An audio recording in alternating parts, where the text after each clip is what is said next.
Ceci est un livre audio autogénéré par Google. La nouvelle carte politique latino-américaine. Repensez les facteurs qui marquent les tendances politiques. Francisco Rojas Aravena. Les résultats électoraux montrent à quel point il est difficile de construire des majorités politiques en Amérique latine. La région a besoin de reconstituer des pactes sociaux au niveau national afin d'assurer sa stabilité et d'améliorer les conditions de gouvernabilité démocratique.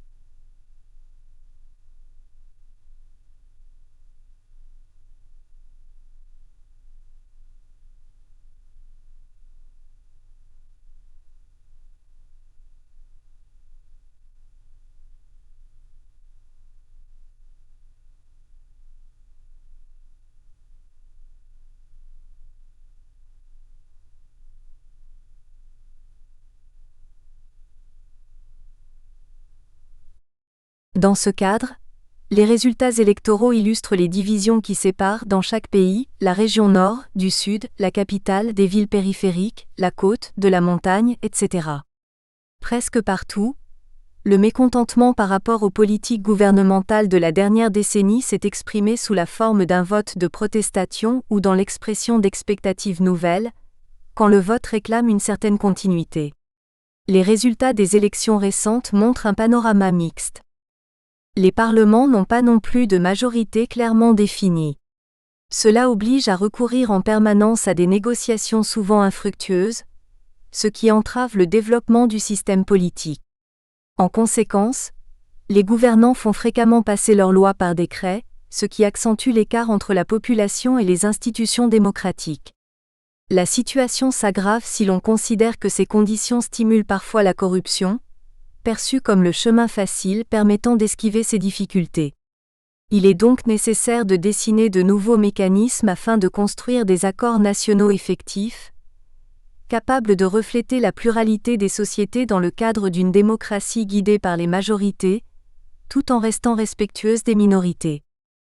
C'est dans un tel scénario que certains auteurs ont cru percevoir qu'une nouvelle tendance de gauche était en train de se consolider en Amérique latine. En réalité, la région est plutôt à la recherche de nouvelles options, de chemins qui ouvrent à des efforts nouveaux en vue de trouver une réponse différente aux problèmes d'exclusion sociale et politique qui affectent la grande majorité des citoyens. Les nouveaux gouvernements ont pour défi de surmonter et d'atténuer les effets des réformes structurelles, mises en œuvre depuis une décennie. Les leaderships émergents sont d'un type nouveau, qui ne permet pas de les identifier tous sous une même et unique identité de gauche. Des démocraties érodées. Les études sur l'Amérique latine montrent qu'il existe un fort attachement de la région aux valeurs démocratiques. Malgré cela, il y a aussi une insatisfaction presque équivalente par rapport aux résultats affichés par les gouvernements démocratiques. Les citoyens ont perdu l'espoir qu'ils avaient en leurs dirigeants, les partis politiques et le pouvoir législatif, ce qui affecte naturellement la légitimité des institutions démocratiques. En ce sens, il faut remarquer que la démocratie n'est pas capable en elle-même d'assurer un bon gouvernement, même si elle permet de remplacer les mauvais gouvernements par des moyens légitimes, les élections démocratiques qui permettent l'installation de nouvelles tendances et la construction de nouvelles majorités. Pourtant, de nombreux présidents latino-américains ont été remplacés en dehors du cadre électoral, ce qui révèle la complexité du scénario de gouvernabilité. Ce phénomène n'est pas nouveau, mais c'est une réalité qui se prolonge depuis une décennie. 9 présidents ont démissionné avant de conclure leur mandat. On compte 7 cas d'instabilité dans la région andine. 3 présidents ont été remplacés en Équateur, 2 en Bolivie et un autre au Pérou, ce à quoi s'ajoute le coup d'État manqué au Venezuela. Les 2 autres cas se sont produits au Paraguay, en 1999, et en Argentine en 2001. Les remplacements de gouvernement se sont toujours effectués dans le respect des normes constitutionnelles, ce qui a permis d'éviter les sanctions de la communauté internationale. Pour comprendre ces instabilités, il faut regarder le fonctionnement des systèmes politiques. En général, en Amérique latine, les régimes présidentiels sont dominants, à la différence des pays de la Caraïbe anglophone, c'est-à-dire des systèmes dans lesquels la figure du chef de l'État a une importance primordiale. Les constitutions nationales, héritées de l'Empire espagnol, ont placé la figure du président au centre du pouvoir en lui attribuant des pouvoirs très larges. Pourtant, dans de nombreux pays, le président doit gouverner sans compter sur une majorité parlementaire. Tout au long de l'histoire latino-américaine, cette situation a généré des tensions politiques qui ont souvent conduit à l'intervention explicite ou dissimulée de divers pouvoirs de facto, notamment militaires. Cela n'est plus envisageable à présent. Le consensus démocratique dans la région est très puissant, et la rupture de l'ordre constitutionnel peut donner lieu à d'importantes sanctions économiques. La Charte démocratique des Amériques et les clauses démocratiques dans les accords subrégionaux ont contribué de manière fondamentale à éviter l'installation de régimes autoritaires. Certes, ces accords ne peuvent pas assurer par eux-mêmes la stabilité et la gouvernabilité démocratique, mais il faut reconnaître qu'ils projettent des encouragements positifs qui permettent de surmonter les conflits en évitant la rupture constitutionnelle. Les systèmes présidentiels latino-américains ont pour principal support un parti, ou une coalition de partis. Il serait erroné de croire que les coalitions ont plus de pouvoir et de capacité que les partis dans l'articulation des projets de gouvernement. Par exemple, la parti péroniste argentin, dont le principal dirigeant est aujourd'hui le président Kirchner, constitue l'axe d'un système présidentiel de parti unique, dans lequel le radicalisme, la principale force d'opposition, est incapable d'articuler une proposition alternative. Au Chili, au contraire, une coalition puissante gouverne le pays depuis 1990, lui donnant une grande stabilité. Encore que, comme nous avons dit plus haut, les coalitions n'assurent pas forcément la cohésion ou la force. Les coalitions qui se sont formées en Bolivie, en Équateur ou au Guatemala ont été plutôt faibles et dépourvues d'un support parlementaire significatif. Il est, en conséquence, impossible de tirer des conclusions générales sur ce sujet. Peut-être les coalitions renforcent-elles les systèmes politiques démocratiques et leur capacité de gouverner, ou ce sont peut-être les systèmes de partis uniques qui confèrent la solidité et la stabilité démocratique. Il n'y a pas de modèle de comportement général unique. Comme nous pouvons voir dans le tableau 1, en Amérique latine il existe actuellement 5 coalitions fortes et 3 faibles, tandis que l'on trouve 3 systèmes de partis uniques très forts et 6 faibles. Dans le cas d'El Salvador, les forces sont partagées. La seule conclusion assurée concerne le fait que la construction de majorités capables de donner support au gouvernement et de renforcer ses capacités de gouvernabilité y est très compliquée, surtout dans le contexte de pays socialement et politiquement fragmentés. Les systèmes politiques latino-américains se sont montrés incapables de fixer des politiques d'État et de construire des majorités stables sur lesquelles s'appuyer. Ils n'ont pas su établir des politiques permanentes, ouvertes aux différentes options du parti ou de la coalition au pouvoir, capables de transcender leur seule gestion. Nous parlons de politiques qui demandent un investissement de ressources humaines et financières, projetées et exécutées avec l'aide de la participation de la citoyenneté. En conséquence, les principales demandes ne sont pas satisfaites et les principaux problèmes à caractère politique ne trouvent pas d'issue. Au contraire, l'exclusion et l'inégalité progressent, tout comme les déficits d'institutionnalisme politique, favorisant ainsi la polarisation et la désaffection. Sur le terrain économique, aucun consensus sur l'agenda de développement et de croissance ne peut être établi. L'incapacité de définir des normes qui faciliteraient les processus de concertation politique constitue un autre déficit important des systèmes politiques latino-américains. Une telle concertation permettrait de construire des visions et des objectifs partagés par plusieurs acteurs. Les partis politiques, les mouvements citoyens et d'autres formes d'organisation sociale pourraient alors projeter leurs accords dans des programmes de gouvernement attentifs aux multiples intérêts nationaux dans le contexte de la mondialisation. La pauvreté et l'inégalité, un défi capital. La pauvreté et l'inégalité restent les principaux problèmes de l'Amérique latine. En 1990, le pourcentage de la population vivant au-dessous du seuil de la pauvreté se situait entre 45% et 47%. En 2006, ce pourcentage dépasse toujours 40%.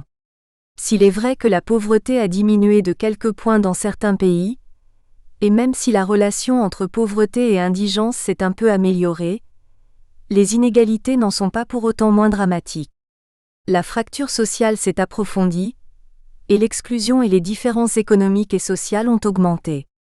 La pauvreté se réduit très lentement, tandis que la distance qui sépare les riches des pauvres s'agrandit considérablement.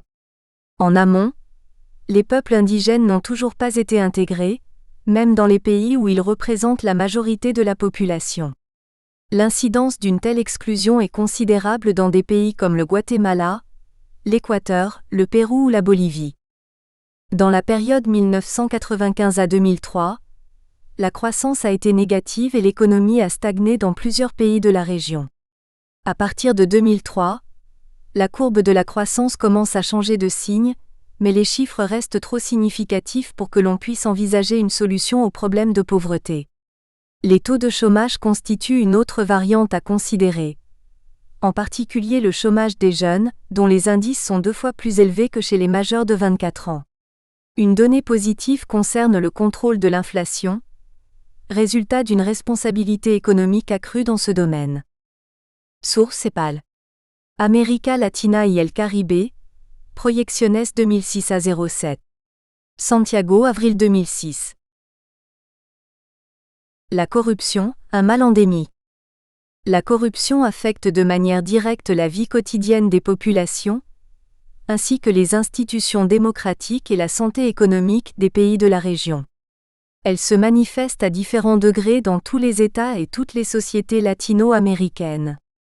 Quand elle est systémique, son impact affecte l'État dans son ensemble, le secteur public autant que le secteur privé.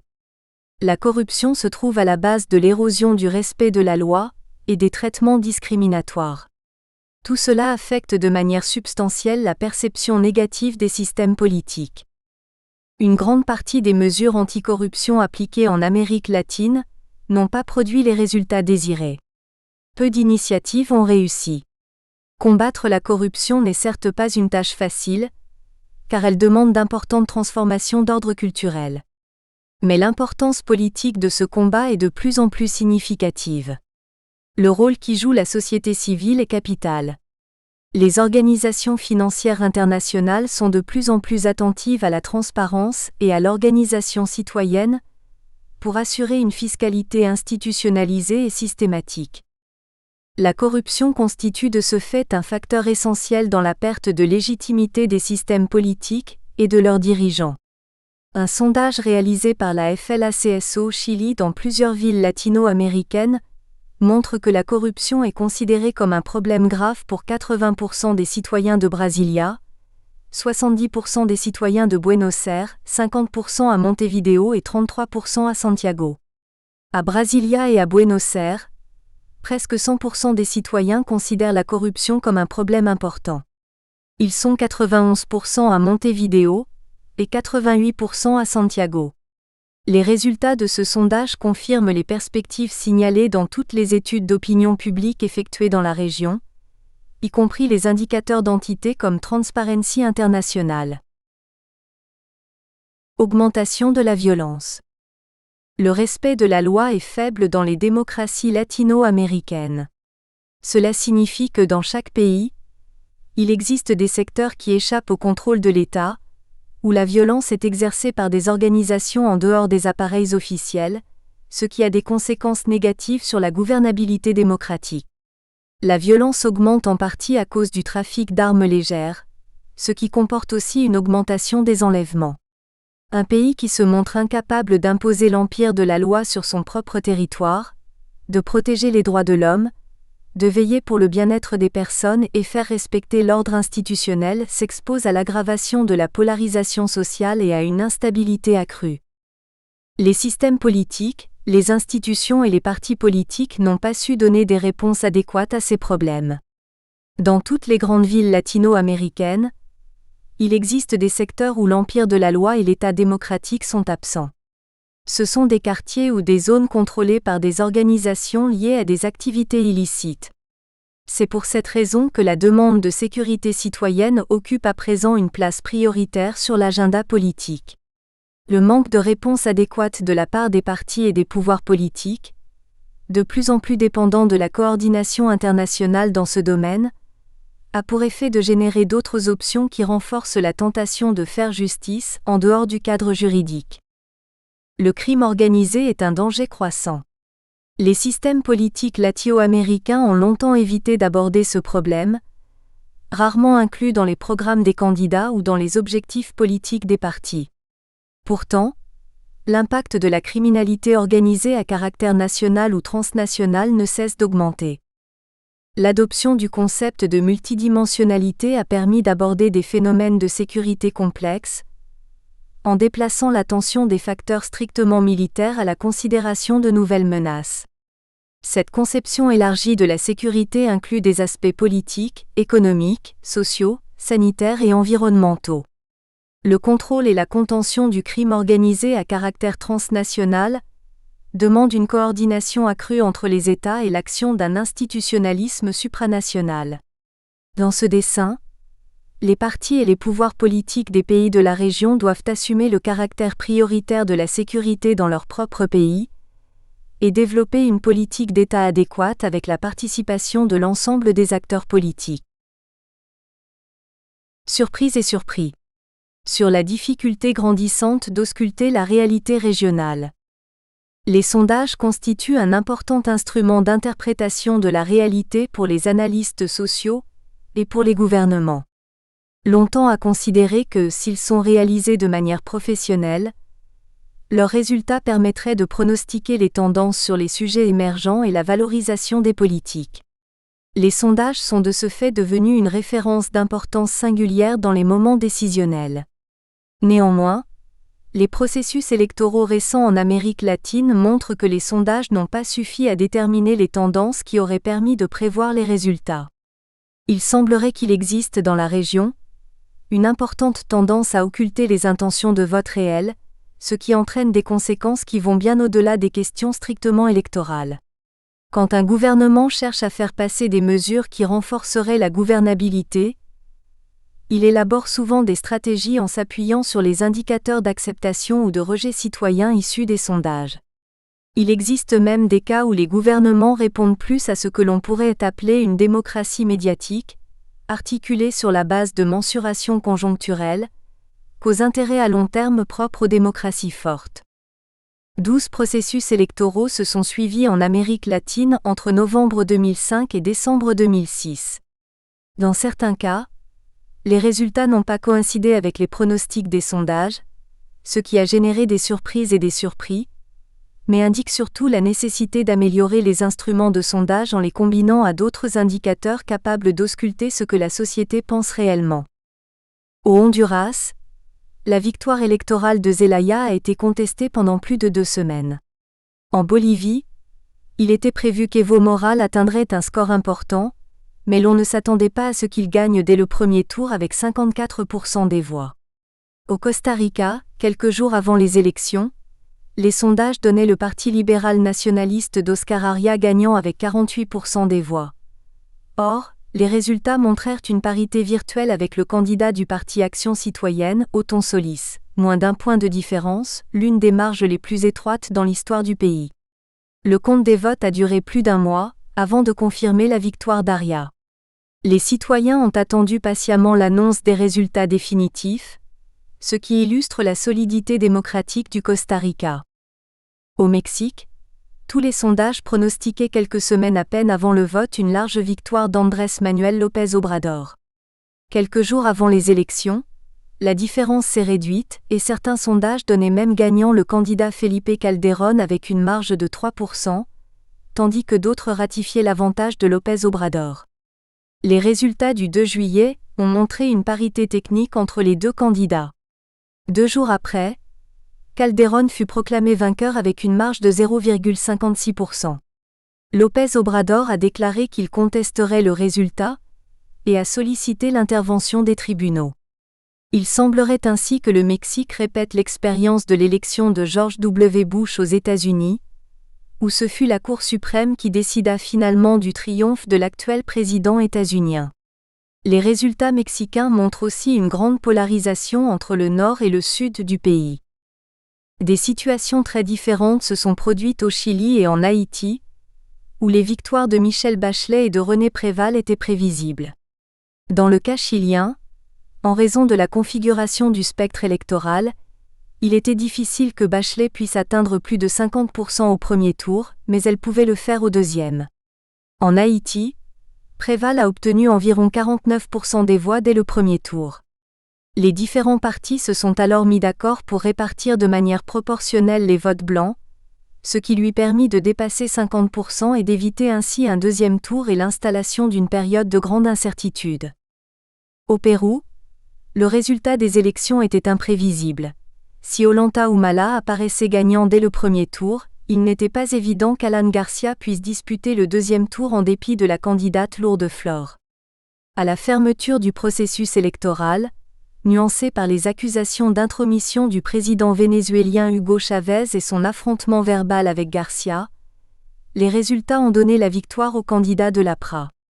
Mais ils ont aussi montré un pays clairement divisé entre la côte et la montagne, et entre Lima et les villes de l'intérieur. D'autres cas sont plus prévisibles. Par exemple, la réélection de Lula au Brésil semble de plus en plus probable. Le président a en effet réussi à surmonter l'impact considérable des accusations de corruption faites à l'égard de son gouvernement, à rétablir son leadership au sein du Parti des travailleurs, et à raffermir une coalition de gouvernement. Il est aussi probable que le président Hugo Chavez obtienne, en décembre prochain, une victoire équivalente à celle du référendum révocatoire. Dans ce contexte, il est important de rappeler ce que le président Chavez a signalé. Si la Constitution décide de boycotter le processus en ne se présentant pas aux élections, il réalisera les changements constitutionnels nécessaires pour pouvoir rester au pouvoir jusqu'en 2031. Les exemples précédents montrent que les résultats électoraux manifestent des tendances imprévues, mais aussi certaines continuités. Il y a eu 5 cas surprenants et 3 prévisibles. Parmi les élections à venir, 2 semblent imprévisibles et 2 paraissent plus claires. Dans la plupart des pays, les élections montrent une fragmentation territoriale dans laquelle les zones défavorisées expriment leur rejet du modèle économique et politique en cours. De la même manière, dans pratiquement toutes les élections, la fragmentation parlementaire est très considérable.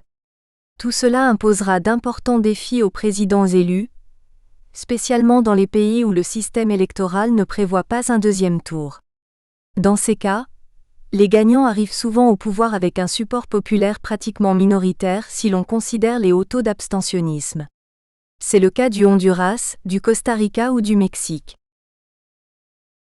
Construite des indicateurs pour une nouvelle cartographie politique. En appeler au concept de gauche et de droite d'une perspective traditionnelle s'avère un exercice inutile, dans le dessein de définir et d'analyser le panorama politique régional et les résultats des élections.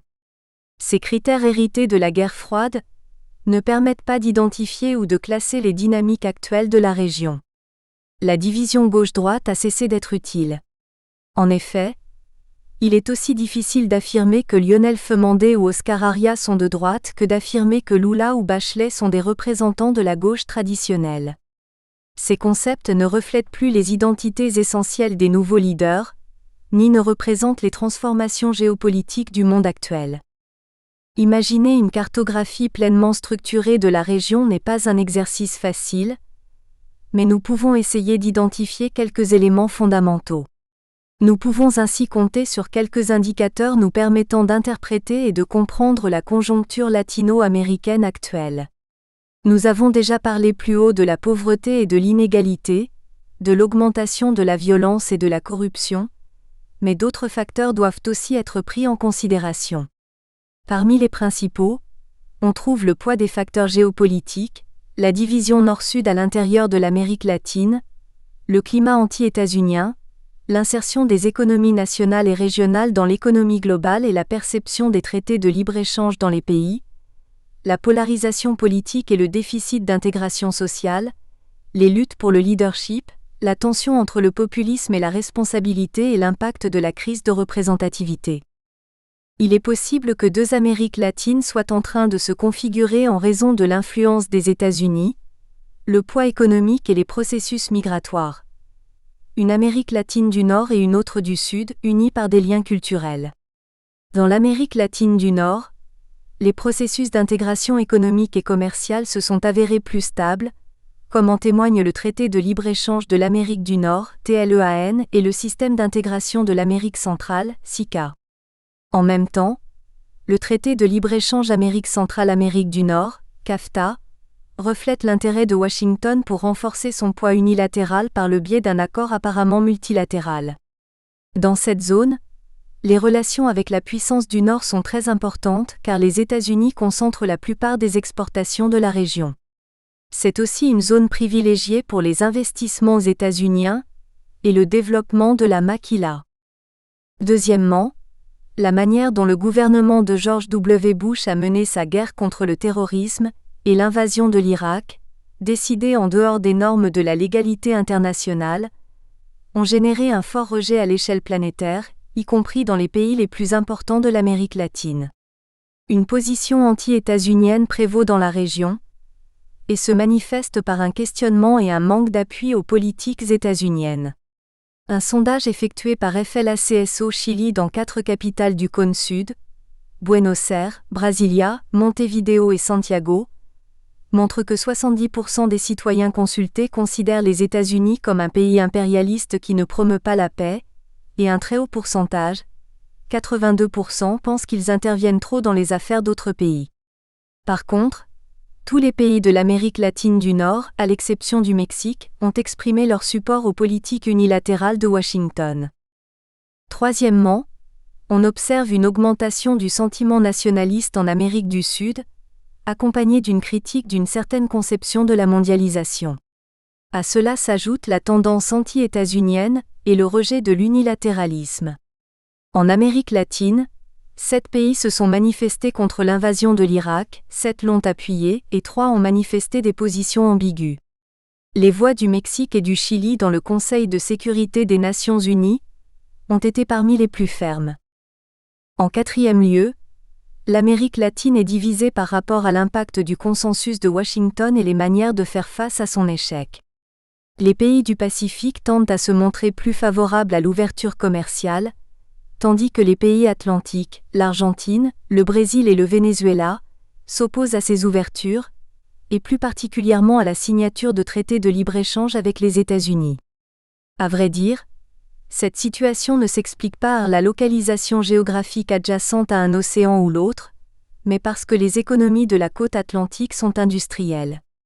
Le Brésil et l'Argentine ont une industrie nationale et ont développé en conséquence une politique de défense de leurs producteurs. Dans les pays de la côte pacifique, au contraire, les ressources naturelles restent la partie la plus significative des exportations. Le pétrole au Mexique, le cuivre au Chili, les minéraux au Pérou. L'ouverture commerciale y est perçue comme une possibilité d'élargir les marchés, en particulier vers la Chine. Ces visions différentes coexistent dans le contexte d'une distance accrue entre les pays de la région, distance qui se manifeste dans les critiques mutuelles et l'expression de points de vue divergents entre les nations latino-américaines, les États-Unis et l'Union européenne. Afin de sortir la région de sa marginalité dans le scénario global, elle devra définir un agenda de coopération constructive et élargie, capable d'aborder les sujets qui intéressent les différents acteurs. Bien évidemment, un tel agenda ne devra pas se limiter au cadre du commerce et de la migration, mais devra aussi définir des politiques de sécurité attentives aux problèmes liés à la drogue, au crime organisé et au terrorisme. En cinquième lieu, il existe dans la région une grande polarisation politique et sociale.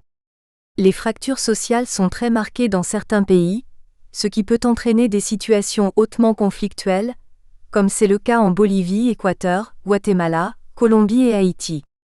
D'autres pays sont relativement stables, avec des niveaux acceptables d'intégration et de cohésion sociale, comme le Chili, l'Uruguay, le Mexique et le Costa Rica, où les conflits et les tensions sont comparativement moins graves que dans le reste de la région.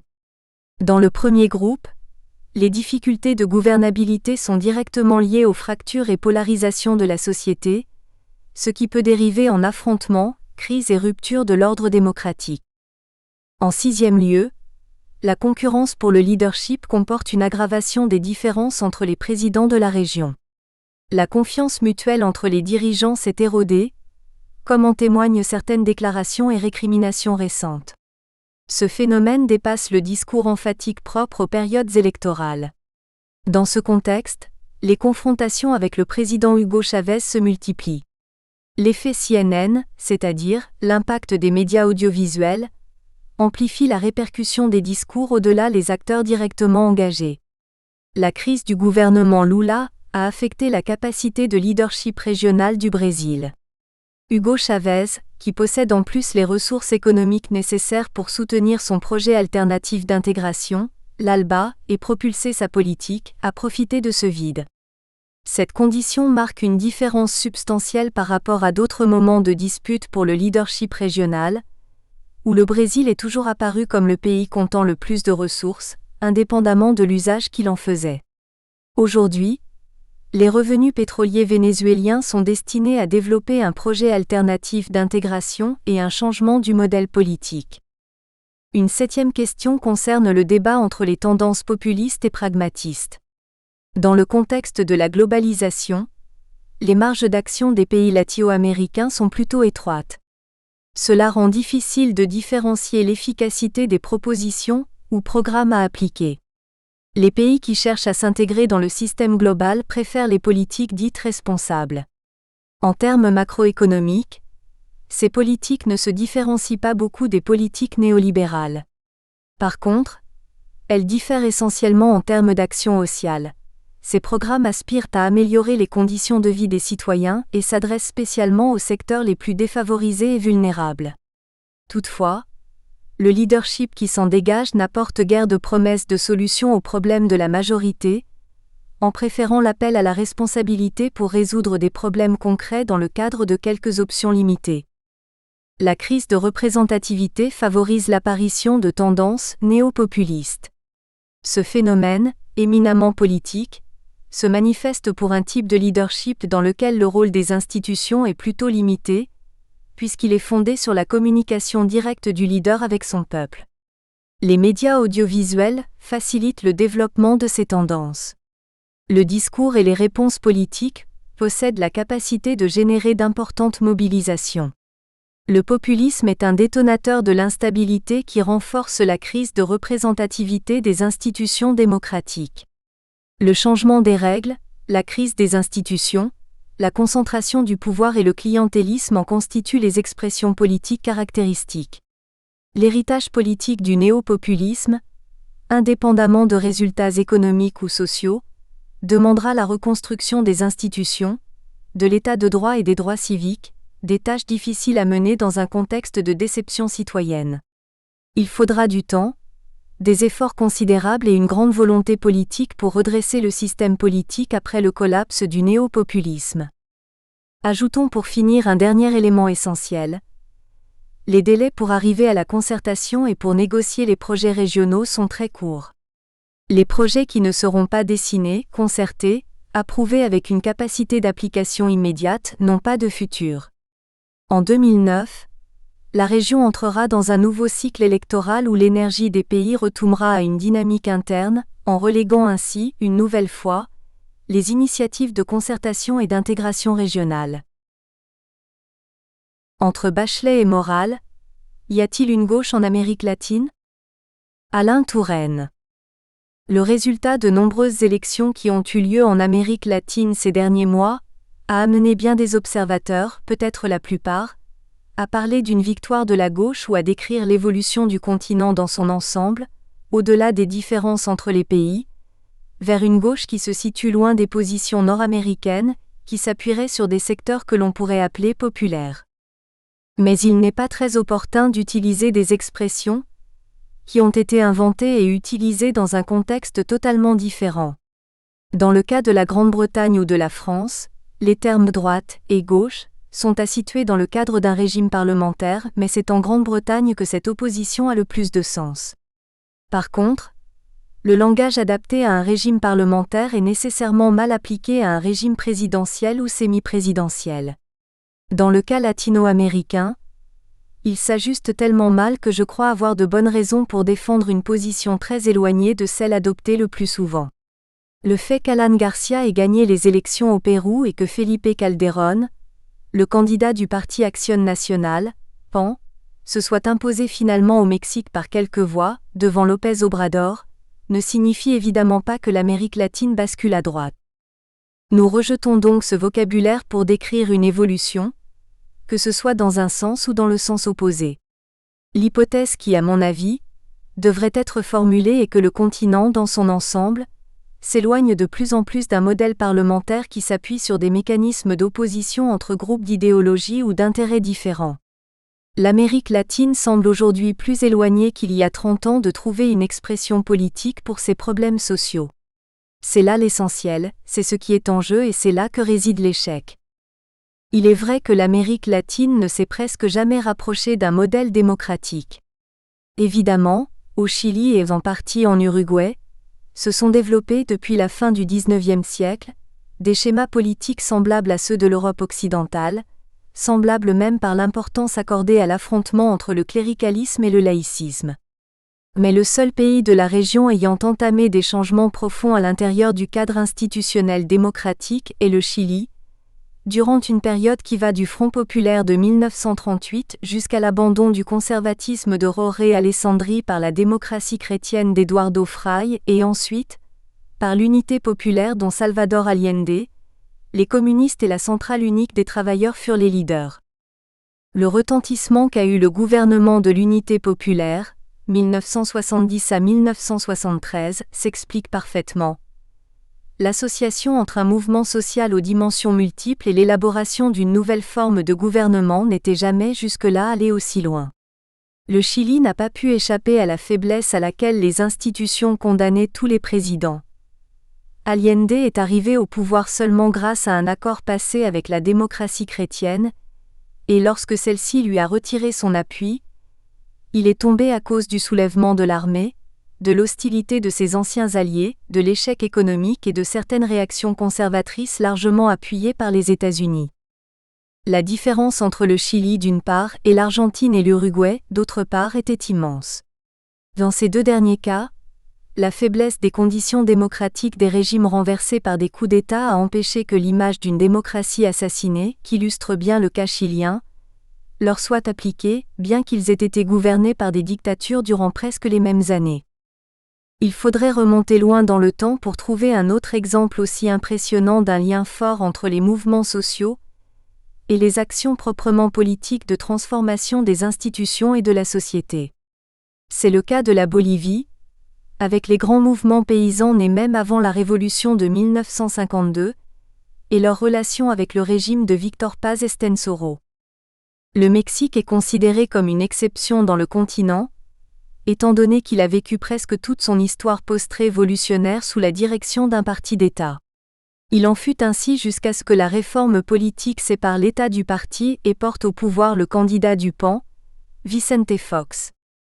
Si je me laisse porter plus par l'imaginaire que par la réalité, je pourrais avancer l'hypothèse, soutenue par beaucoup, selon laquelle l'arrivée au pouvoir du candidat du Parti de la Révolution démocratique, PRD, Manuel López Obrador, aurait entraîné probablement une très étroite association des forces sociales et politiques, inconnues dans le pays jusqu'alors, au moins sous la forme à laquelle je fais référence ici, car Lázaro Cárdenas a disposé certainement de bases solides mais son régime n'appartenait pas à la catégorie que on pourrait appeler « démocratique ». Le petit écart entre le vainqueur et le vaincu lors de la récente élection présidentielle montre à quel point le Mexique s'est rapproché du modèle de gestion démocratique des changements sociaux. Il faut même aller au-delà de cette apparente symétrie, car le gouvernement de López Obrador aurait eu certainement comme tâche principale de réintroduire dans le système politique une partie importante de la population, exclue aujourd'hui. De ce point de vue, il faut reconnaître l'échec de Marcos et des zapatistes. Bien qu'on puisse comprendre son refus de s'unir au PRD ou à la campagne de López Obrador, l'hostilité à l'égard de ce candidat semble aussi dérisoire qu'erronée. La campagne de Marcos n'a pas enlevé beaucoup de voix à López Obrador. Elle n'a pas renforcé la défense des communautés indigènes ni la nécessité d'un projet démocratique mexicain. Des éléments qui ont affermi le mouvement zapatiste jusque sa marche vers Mexico, ce qui, finalement, a laissé les zapatistes dans une situation d'extrême faiblesse. L'importance symbolique du zapatisme justifie la transcendance de l'échec de sa position. La grande nouveauté de l'action zapatiste a fait naître l'espoir d'une profonde rénovation de la vie politique sur le continent. Mais c'est le contraire qui s'est produit. Non seulement le candidat du PAN a vaincu López Obrador, mais même l'espoir suscité par le soulèvement zapatiste a disparu, et on ne voit pas comment il pourrait renaître dans un futur proche. Il me reste à dire que j'ai placé le cas mexicain au début de cette analyse, parce que la fin du parti unique, la réalité de la réforme politique et surtout, l'affaiblissement du Parti révolutionnaire institutionnel, PRI, ainsi que la forte bipolarité entre ce qui pourrait presque être appelé une droite et une gauche, mettent en évidence une évolution profondément différente de celle des autres pays. Tout s'est passé comme si la force qui a surmonté l'étatisme de tant d'années n'avait pas été le catholicisme ultra-conservateur de Guadalajara, mais l'influence croissante de Monterrey, rapidement renforcée par une émigration massive qui a beaucoup affaibli la capacité d'action politique des secteurs les plus défavorisés.